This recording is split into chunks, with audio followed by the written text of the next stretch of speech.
Auschwitz, the Nazi death camp where more than 1 million people, mainly Jews, were murdered.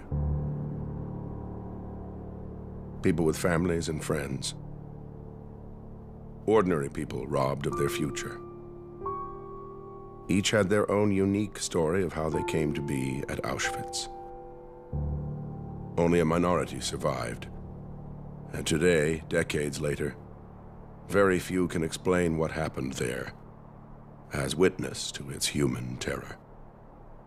Kitty Hart-Moxon was 17 years old when she arrived at Auschwitz-Birkenau in April 1943. Now she travels back one last time to answer the questions of a new generation.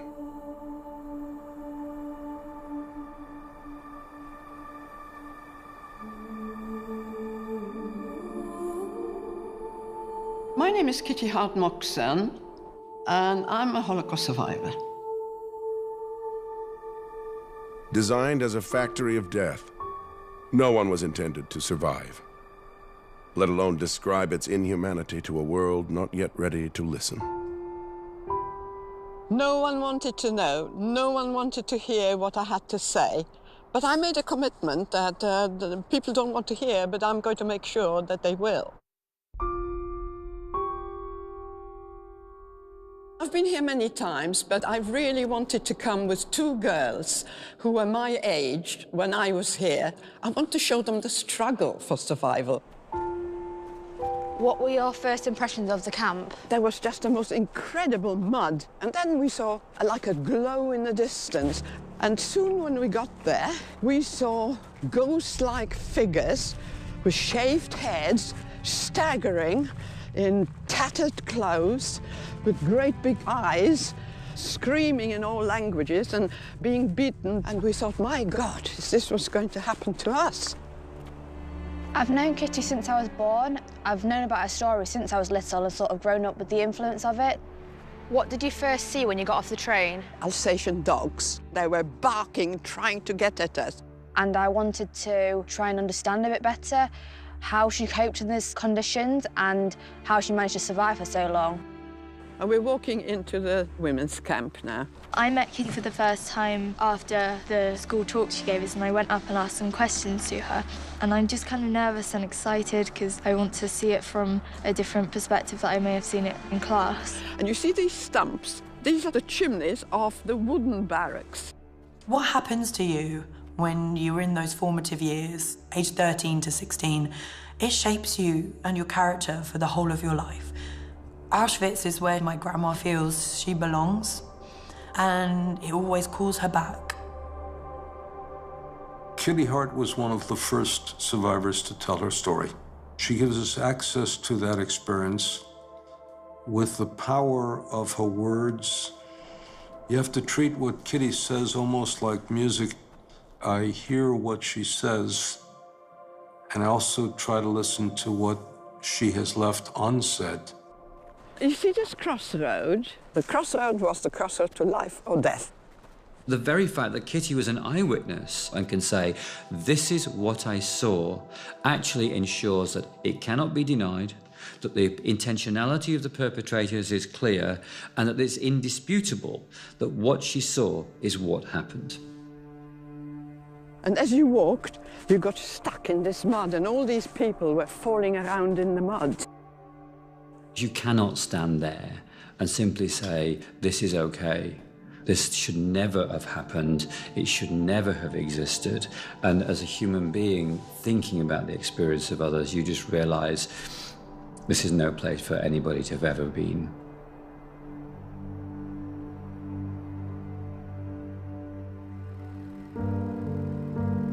Just prior to invasion, my father decided we've got to get out. My brother fled with his friends to the Russian side. They were asked to join the army, the Polish army, within a Russian unit, and eventually was killed in the Battle of Stalingrad. So my father, my mother, and my grandmother, we got on the last train. The train just took us to Lublin, and that's where everyone was thrown out, and that's where we ended up. And we were taken to a part of the town which became the Lublin ghetto. It wasn't possible to survive in Poland as a Jewish person without relying on somebody else. So Kitty's mother, in a time of crisis, what does she do? She starts teaching English to people. In doing that, she creates a relationship with the priest. The priest told my mother, if you come to a point where there's no way out, just come and I'll see what I can do. The priest then is able to help and puts his life on the line to provide them documents to get them out. We had to part from my father. The priest said no way could we survive, all three of us together.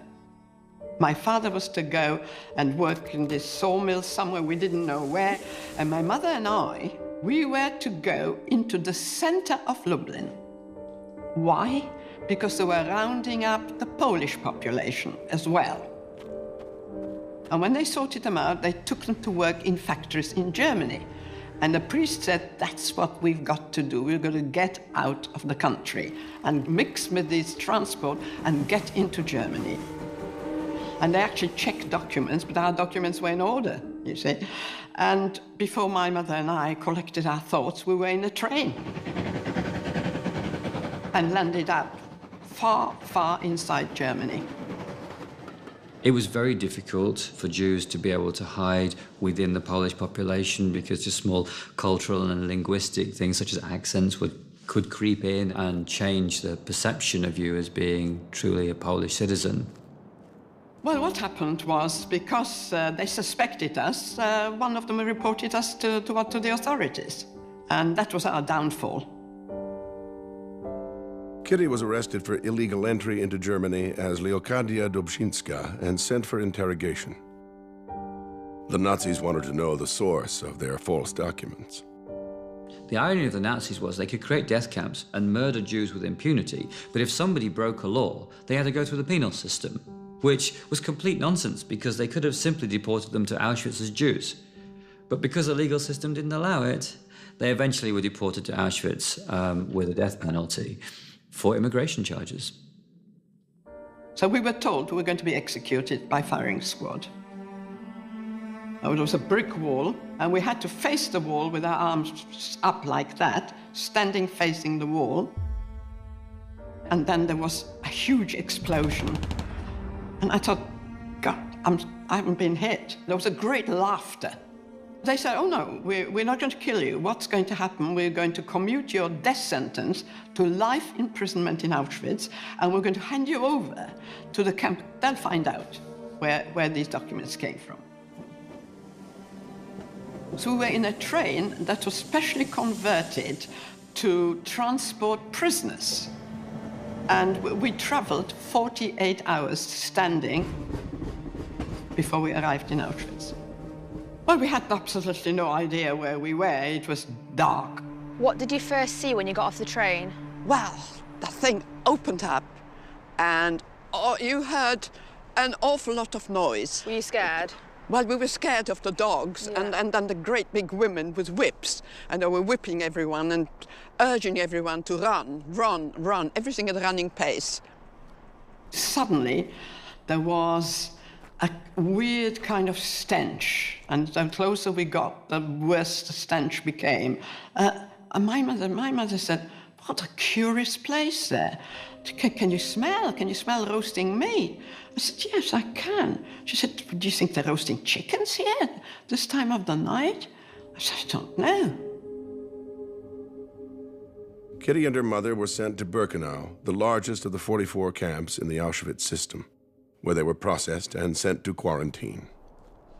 When did you first stay in a wooden barrack? Well, this was the quarantine, okay? So the first night, we were pushed into here. Did you find somewhere to sleep? Well, we squeezed in somewhere here. I was incredibly cold that night because we were 48 hours without food, and I slept all night next to a woman. And she started speaking to me in German. It turned out she was a German gypsy. Right. During the early morning, while she was talking to me, she looked at my hand. She took my hand, she said, give me your hand. And she said, you know, you're going to come out. And the next thing that happened, whistles blew suddenly. It was still dark. And everybody was saying, rouse, rouse, out. And because this was quarantine, we didn't know. Yeah. And I shook this woman. you know? Yeah. And she didn't move. And I said to my mother, she's cold, she's dead. And I said, you know, you're cold, I'm cold. We need to strip her, and we need to have everything she's got. Yeah. Surviving Auschwitz was virtually impossible. And there was certainly no way you can say, if you did this, then this would happen. It was a matter of luck and chance and being in the right place at the right time. But there were some circumstances and some strategies that kind of worked. That came to me that night, that actually that's the way to do it. That if you do have the people that had died, you've got to take everything off them. Because it was not good to them, was it? You had to do what you needed to do to survive, and if that was taken from the dead, that's what it meant. Not in the history of mankind has there been industrial killing on this scale. If something happened once, there's absolutely no reason why it can't happen again.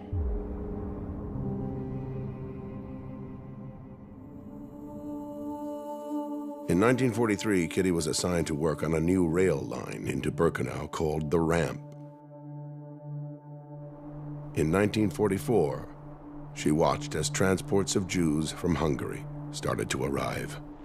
What was the importance of the ramp?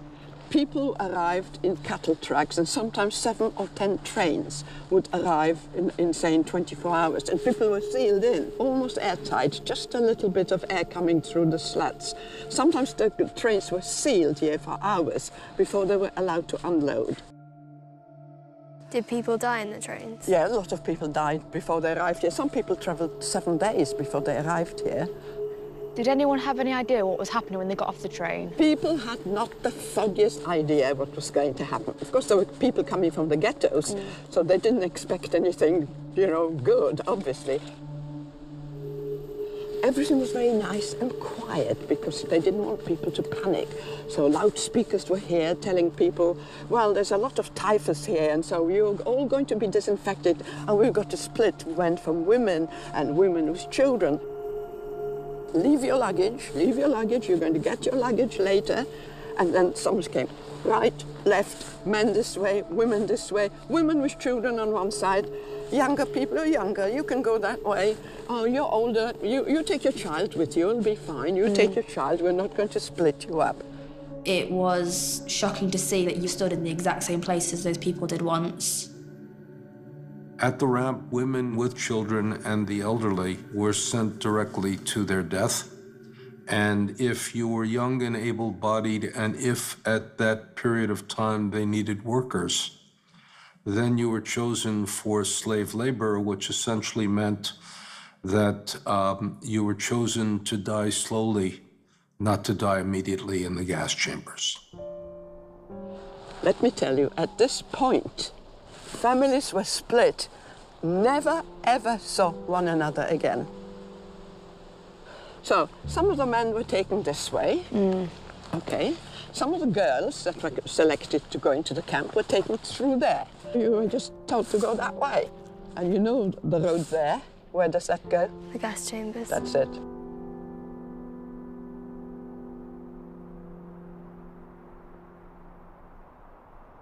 What happened when you arrived at camp? Well, we were taken to a building like this, which we didn't know what it was, but it was called the sauna. Not like you and I understand it, a processing place. And the first thing that happened to you, you were stripped, everything was taken from you, you were smeared with a green fluid, your hair was shaved everywhere. That was then packaged and shipped off for processing. Hair was used both to create cloth and to line submarines and as detonators. And then you were tattooed, and believe you me, that was when you felt you were no longer the same person. When that tattoo was placed on your arm, you weren't what your parents had given you as your name, you became that number, and that was your identification completely taken away.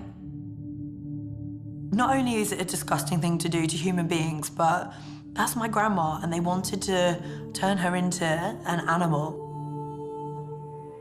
Without your hair and without your clothing, you lose something very distinctive about you. And there are people who remember at that point that they looked ridiculous. It was hard to imagine how she survived. Every corner she turned, there was something trying to stop her from living.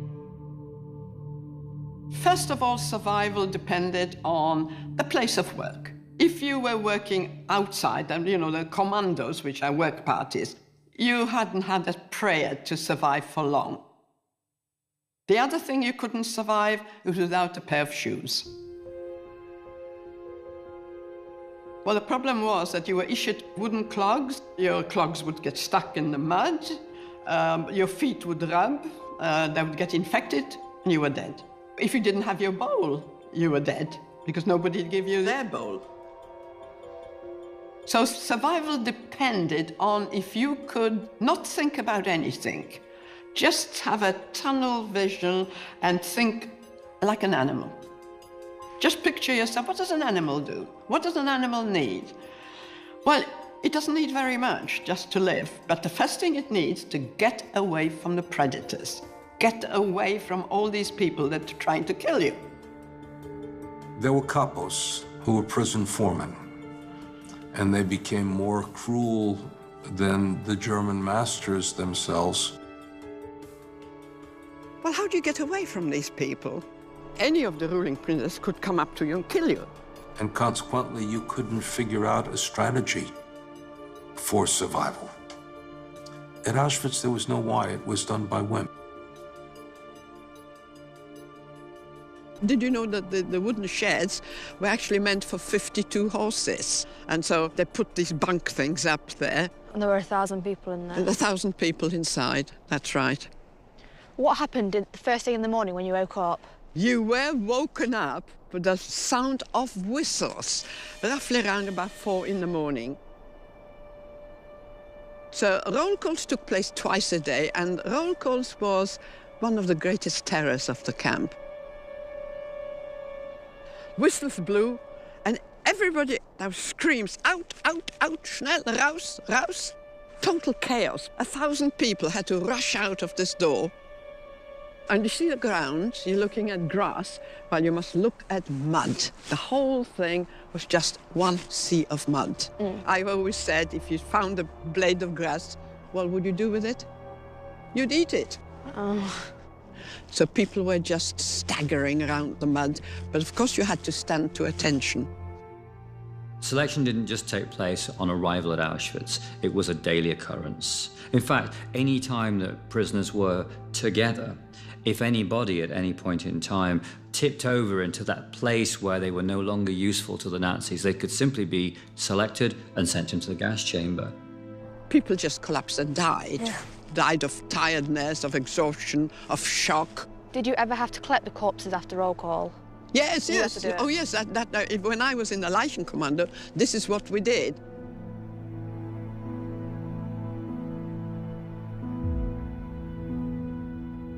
Well, I don't know if people realize, but when you are hungry, hunger is a total obsession. You're just thinking, hunger, hunger, I must have something to eat. I must. If I don't eat something, I'll die. It depended where you were in line as to how much nutrition you got. If you were at the beginning of the line, you got pure water. If you were at the end of the line, you had a problem because they might run out of food. And if you knew the person who was ladling out the food, then in one sense, they dug deep and they got the stuff in the soup that landed at the bottom, whether it's a potato or a carrot or something.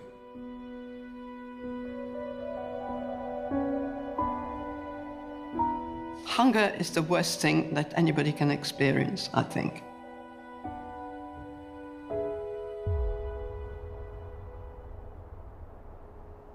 Did you stay in a bunk like this then? If you were lucky, there was a one straw mattress and one blanket for 8 people. How did 8 people sleep here? Like sardines next to each other. That's it, you've got it. Yeah. Head to feet, so you had somebody's feet in your face. Yeah. Did people die in the night then? Did you have any experience people died in the night, that's right. If somebody died next to you, all of a sudden you found your own body heat going out. You needed the warmth of the other body in order to stay, I wouldn't say warm, but to stay less cold during the frigid nights. Suppose you needed to go to the toilet at night. There's no toilets in here. Well, A, there are no toilets. B, you were not allowed out. The barracks had buckets. Now, a veteran prisoner would try to judge when to go to the bathroom at night by such a way as listening very carefully to what happened to the prisoner before you, to make sure that you weren't the last to fill the bucket, because if you were last to fill the bucket, you had to take it out and empty it. You look at that. Is that what this is? It's mud. That's just mud. Yeah. That's right. And very often there was a mess here as well. Yeah. Because you couldn't get to the bucket. Right. You had the permission to, even during the night, to use the bucket. So those were your living quarters. It was just so horrific to think that anybody could stuff all these people in this tiny space. I have a place to go to the toilet, and I have a place to sleep, and I have a place to have food, and I know that I will get it. The Nazis made sure in every way possible you didn't get what you needed.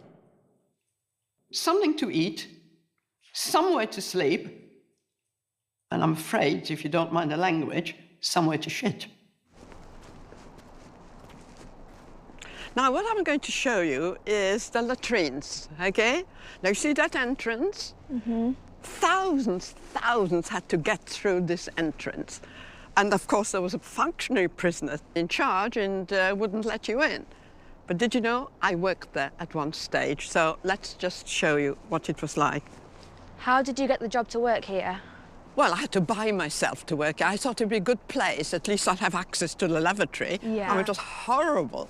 There's nothing further from what a 16-year-old girl would want to be doing with her life than having her arms in shit. And yet, for her, that was a privilege. Because when she was in the Scheißkommando, it meant that she wasn't digging a ditch. She didn't have somebody flogging her to death because she couldn't dig fast enough. She wasn't actually freezing to death because she was inside. And what's more, the Nazis were nowhere near that place. So being in the Scheißkommando was a 16-year-old's dream in Auschwitz. So that was an open sewer.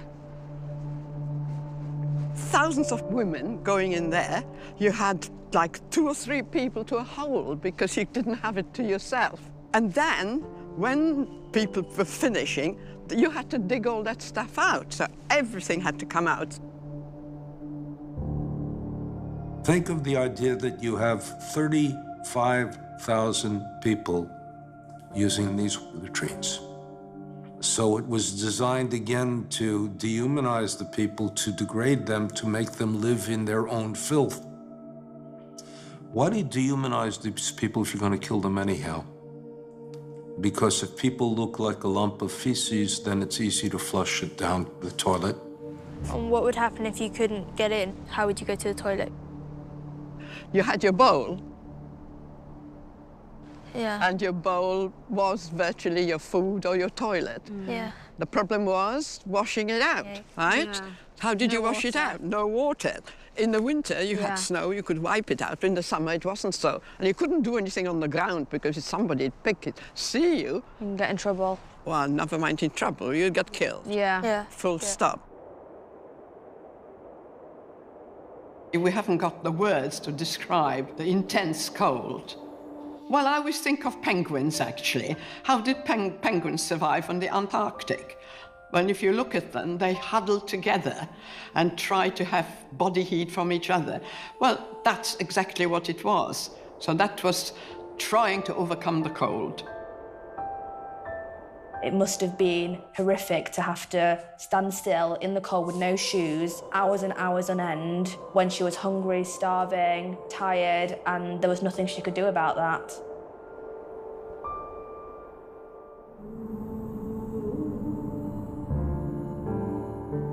During the selection, there was most feared, because there you knew, at random, you could be selected to die.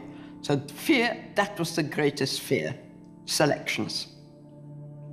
What's this block here with the Well, bars? this is called Block 25. You see the number here, and you see the bars on the windows? Yeah. Well, that's the only block that had the bars. It's called the death block. Block 25 was the place where inmates, once they had been selected, were sent to await death. The Nazis, of course, because they were operating the camp as efficiently as possible, wouldn't simply select 2 or 3 inmates and then send them to the gas chamber because it wasn't worth turning the gas chamber on. So what would happen is they would collect several hundred of these prisoners who were at the end of their usefulness and then dispatch them to the gas chamber when it was convenient. I'm going to explain to you what's inside here.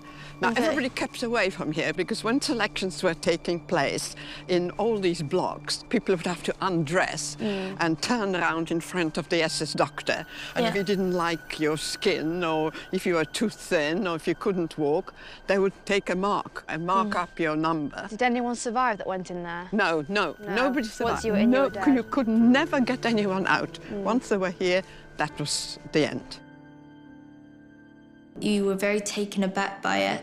Kitty told me that they had no clothes and you could see that their hands were through the window begging for food or water or anything.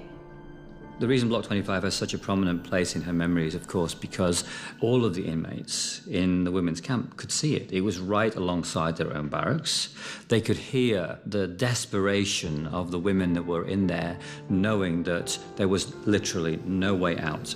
Of course, everybody kept away from me, and when they opened up the doors, It smelled. the stench went right through the camp.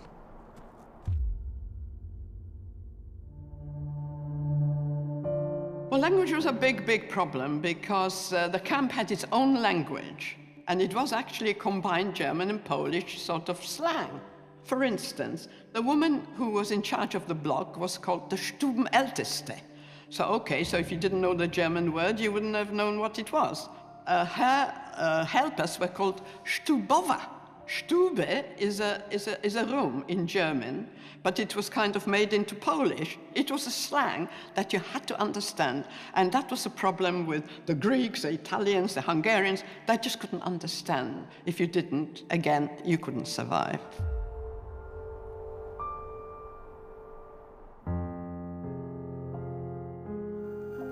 I lost my friends all the time. And that was the worst of it, that you had your friends, you established a contact, you already had someone that was, had access, and you could get this, and you could get that, and you could get a bit of food. And then, all of a sudden, they were gone. Just having somebody that you knew that could help you in a given moment in time could be the difference between life and death. Everybody needed the friendship or the sense of I need you to be able to mediate a situation that wasn't designed to allow you to live. What were the white things on these fences? Now, if you look at these white things, that's high-tension electric fencing. You are very, very cautious not to go too close, because if you did, you committed suicide. People commit suicide often. That was the easiest way out. You just touched the fence and you were dead. And if you touched this person, you were dead as well, because electricity would pass through your body to the next person. Or you were shot from the watchtowers if you came too close. So yes, people went on the fence, yes.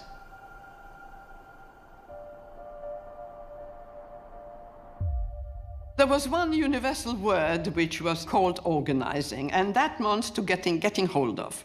Didn't matter what it was, whether you bought it, whether it was stolen, whether you found it, it was all one word, and it was called organizing. I organized some bread, I organized a pair of shoes, I organized something to wear. So what did women do? They always tried to get 2 or 3 together. 4 was the best. One working in one place, one working perhaps had access to the toilet, like I did at one time. One had access to water. One perhaps had access to some clothes, to the sauna. And that's how you exchanged. And that was the mutual support that was absolutely vital to survival. If you didn't have that, you couldn't survive. We're going to Block 12, because all that was part of sick bay. Did you come here a lot then? I tried to hide there just to conserve my energy. My mother sometimes would hide me somewhere. Kitty's mother was a very highly educated and cultured woman. Once she got into the Holocaust, her knowledge of German was going to be really important to her. She had both the physical attributes and the mental attributes to be able to work her way through very difficult circumstances. And my mother worked right throughout the time. She was working there. She was supposed to be a nurse, but because she couldn't nurse anyone, my mother psychologically tried to keep people alive by simply begging them to live another day. Working in the hospital meant that her mother was able to help Kitty Between the two of them, they could work together to enable just increasing the chances of survival a little. My mother was working in an infirmary, an infectious block. So when I had typhus, I was on my mother's block. And I was lucky enough to be told I'd be able to stay and work within within the infirmary. So I was a glorified cleaner, but really my function was to bring the bodies out that died. People died during the night. Some of the bodies were up there. So two of us had to climb up there and get the corpses down, drag them all the way and stack them up outside. And I actually hid some of my friends here. I managed to bring them in here because I had access, but I told them it was the most dangerous place to be because nearly every day the SS doctors would come in and carry out selections. They would sit people up. Sometimes they had to jump. If they couldn't jump over this heating channel, they'd be killed. Of course, the sick couldn't get down, so the SS doctors would just, with a chalk, mark up a bunk. Well, of course, we know what happened. Dr. Mengele came and said, today we're emptying this block, which meant today they're all going to die. Did they know what was happening? Well, they already knew what was happening, so we had to stand like this, in a circle, holding. And that's when I lost most of my friends. And that broke me. I never got over that. My mother realized what was going on, and from somewhere she appeared and she just grabbed me and pulled me away. And at that point, we thought, well, what's going to happen next? It's all empty. They were gone, and I was on my own. There was a place called Canada, named after the country Canada, which was the place in which they confiscated all of the valuables. They sorted it, they inventoried it, they then shipped it back to Germany for use. They came and said, we're going to ask you to join the Canada. My mother said, there'll be food there. You must do it. There will be food. You'll find it among the clothes. And so I said, yes, okay. And that's how I got to the Canada.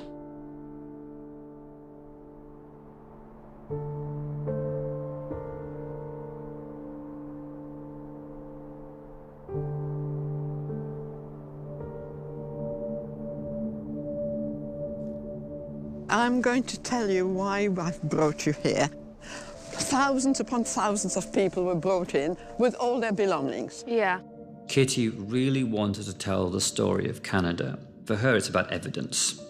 Each one of those suitcases belonged to a human being, and each one of those coats was worn by one of those human beings. What she's trying to get across to us, I think, is just the scale of the killing based on the scale of that site. There were 30 sheds here, all full of people's belongings, and we were here to do the sorting of the belongings. How long were you working here for? I was here 8 months. There were 2 pathways.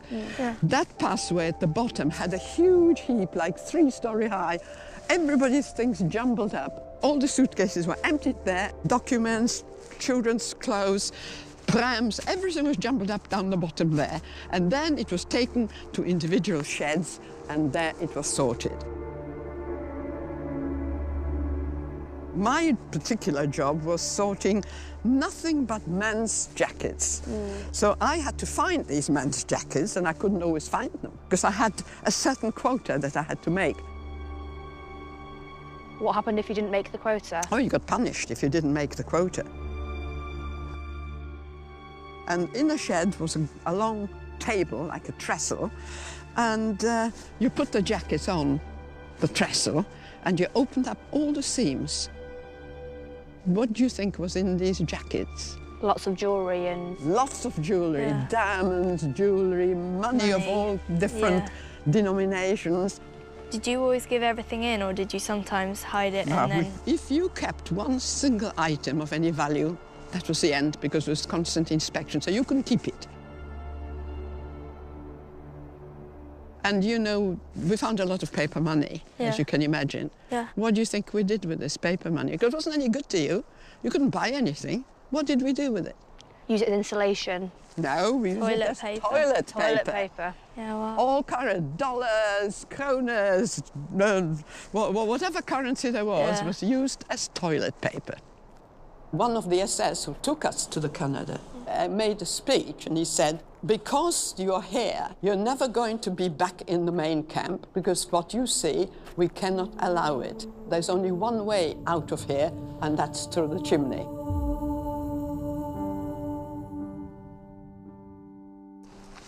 What is this place? Well, you see these ruins? That's all we can see. That was known as the White House. This was a place where the Sonderkommando, the people who were working inside the gas chambers, they were working here. We were not supposed to be here. You see where the sauna is? That's how close we are to the sauna, but we're not allowed to come here. However, on about 4 or 5 occasions, I managed to pass this place, and the circumstances were that we took some clothes in handcarts, and we were told to take those handcarts back to the main camp. Now, the SS woman that accompanied us, she didn't like going in between the fences because she was afraid that she was going to get electrocuted. So she decided to take us this way. So what happens, we walked along here and we passed this place here, which was a White House. People were lined up. Mostly men were lined up here, all a line of men. Each one was sort of going in as you were passing by, and you could hear a shot. And we were told by the men, by the Sonderkommando, being shot in the neck. Could you just hear it, or could you see it? You could hear the shot, yes, you could hear a shot. Now, the other thing is that she said, you mustn't look around, you walk and you keep your head down. But we did see, so what did we see? We saw some men throwing in bodies into pits, and smoke coming out and fire coming out of the pits, and those were some of the bodies that they couldn't burn in the ovens. They were bringing them in here and burning them in pits. So this is a pit there where you're seeing all this vegetation. And I actually found one pit some years ago and found human remains, and I think it was that pit over there. And I passed this about 4 or 5 times within the 8 months that I was working here. How did it make you feel when you passed? It was a horrific sight. And we didn't even want to look. But of course we did, you know, it was forbidden. But it was just horrific because you were just seeing bodies being burnt and the fire coming out of the pits and smoke all over the place. There were several, we passed several pits. There was one here, there was another one down there. But there were many, many pits here, but I recall that one particularly, very close to the sauna.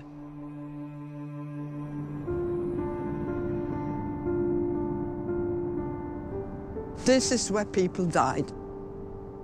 The killing part of Auschwitz. I know you can't see anything.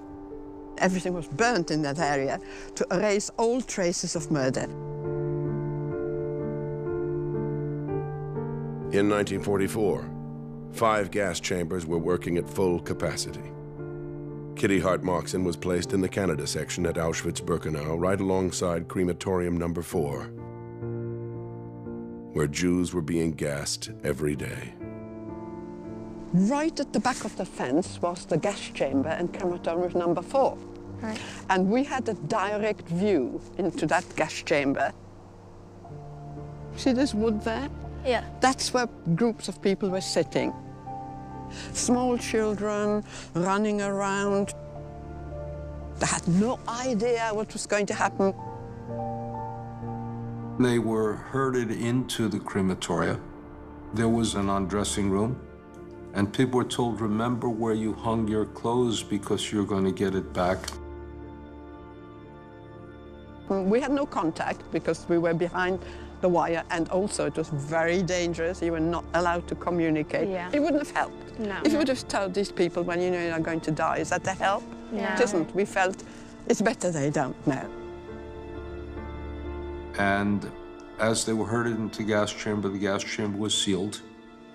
One of the SS personnel would put on a gas mask, and he would climb up on a ladder with a tin in his hand, and he would throw in some powder. That was a gas. And then, all of a sudden, you just had the scream. The crematorium gas chamber was a huge, thick walls.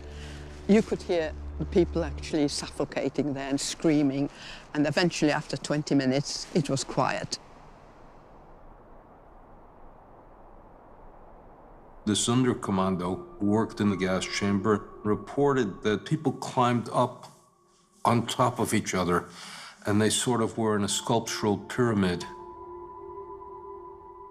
The gas was evacuated, and then they were taken to the ovens, and there was a dissecting table. They opened them up to make sure that people did not die with something valuable inside themselves. What Birkenau essentially did was to reduce the human being to a consumable byproduct of the killing process. And the very next thing you saw was the men with wheelbarrows taking ash and dumping it in the pond at the back. Do you think I could actually believe it? No. Did you and your friends talk about it, what you saw? We tried not to talk about it. We knew it was happening, but, you know, we decided we mustn't talk about it. Don't look, don't look. Yeah. We know it's going on, but don't look at it.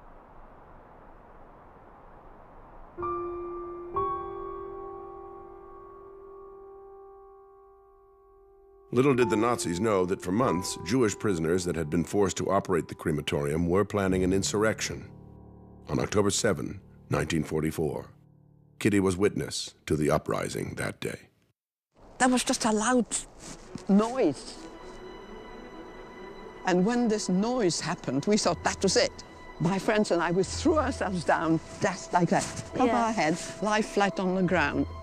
Armed resistance was not a decision whether to live, but most often a decision how to die. We do know that there were resistant movements. The Poles had the resistant movement, the Jews had the resistance movement, but we never knew who these people were because it was so incredibly dangerous. We didn't know it was uprising until we saw the men actually come over. They seemed to have cut part of the fencing, because that was electrified fence. Yeah. So they seemed to have cut the fence and run over, and they tried to escape somewhere. Yeah, I don't know where, but they were running all over. And we were just lying down, spread-eagled, because that was the safest thing to do. There was a general shootout. They came in on motorcycles with machine guns, and I think they got most of the men. Kitty was also a witness to the fact that Jews did not go like lambs to the slaughter, that they were thinking about what they could do to overcome the Nazis, and with absolutely no chance whatsoever to get hold of the explosives, to be able to overcome the tight strictures on them. These Jewish people did that. Following the uprising was a huge inquiry, like a whole roll call with an inquiry. And during that inquiry, one of the SS women came and called my number, 39934. And I was transferred back to the main camp. And I had no idea why. I found out later it was my mother who managed to speak to one of the commandants and told him I'd been working 8 months there and that she was being evacuated, and asked him if I could be evacuated. And that's what happened. So why do you think that he let you go? We don't know. We don't know. I think my mother spoke this perfect German, and she didn't beg, she didn't crawl. She just got up there and spoke, asked to speak to him in a proper manner, and I think he took it on board and called my number. Well, I was transferred to the main camp. We were on this list to be evacuated, and my mother looked around and she thought, oh my goodness, we are all with these functionary prisoners. I wonder if they'll kill us. And we were put into a cattle truck. And my mother made a speech. Just remember, we are leaving here. We are all equal from now on. We will no longer have your functions. And remember, we may need one another's help. So, from now on, you're all going to be friends. And that's what happened. After leaving Auschwitz-Birkenau in November 1944, Kitty and her mother went through a further 6 camps and several death marches before finally being liberated in Salzwedel, Germany, April 14th, 1945. Liberation was, at best, bittersweet. It meant that for the first time they had to confront loss. Loss of parents, loss of spouses, loss of children, loss of entire communities, loss of entire worlds. And for years they had guarded themselves from feeling anything. And once they felt the feeling of vacuum, of emptiness, sometimes shattered them. You tried not to be emotional about anything. If you did, your emotions would just take over and you couldn't go on. That a civilized nation would take people on a train, bring them to gassing, annihilate them, confiscate and recycle the elements of their body, and do that systematically day in, day out. It's inconceivable. How could this happen? I felt very ashamed at the world and very just upset that this could ever take place. Some people see it as just a time in history, but they don't understand how it relates to us today. We are the ultimate proof of her survival. If she hadn't found the hope to keep on going, I wouldn't be sitting here. Now, what I want to show you is, what's this water? It's incredibly important to tell you about this water. Women, men, children, all, that's their final resting place. That's a cemetery.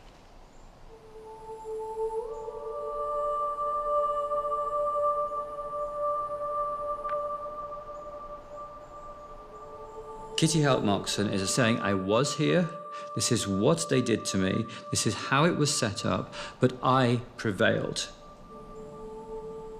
There are people that simply don't believe that this place existed. We know it happened to the Jews, but the Jews went the first and they went the last, so who's going to be next?